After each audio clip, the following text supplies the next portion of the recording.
Що е то сугестопедия?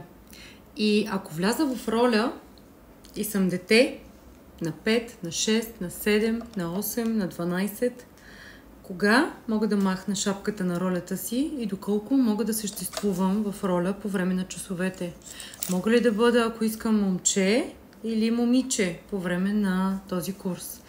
И каква е опасността от това? Как да реагираме, когато децата, да кажем на 7 годишна възраст или няма значение на каква възраст са взети, искат всъщност да изживеят своята идентичност по друг начин. Или, примерно, избират за своята самоличност да нямат братя и сестри или да имат много повече братя и сестри. Какво може да се крие зад това? Какви са темите, психологическите теми и емоционалните теми, интелектуалните теми за различните възрастови периоди за децата, така че те да са интересни и вдъхновяващи?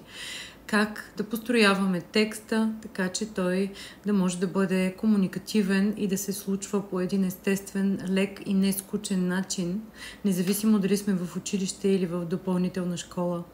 Много от тези въпроси и как работят двете полукълба, как работи мозъка, много голяма част от невронауката, ще бъдат засегнати в нашите модули, във всеки един от модулите за преподаватели и за обучители. Академията за обучители преподавам като творец, която ще се случи за 5-та поредна година.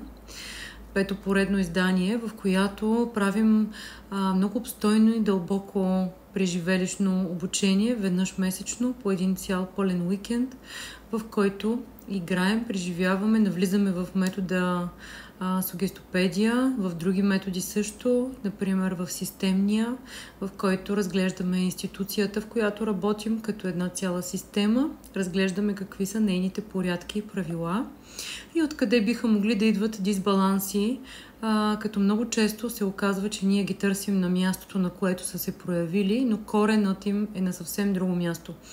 Така че този тип обучение в дълбочина ще започне на 23 и 24 август, това лято. Ще е 6-месечно, веднъж месечно, по един цял уикенд. За датите, за повече информация и за видеа може да следите на линка, който ще споделя под видеото. Успех и до нови срещи!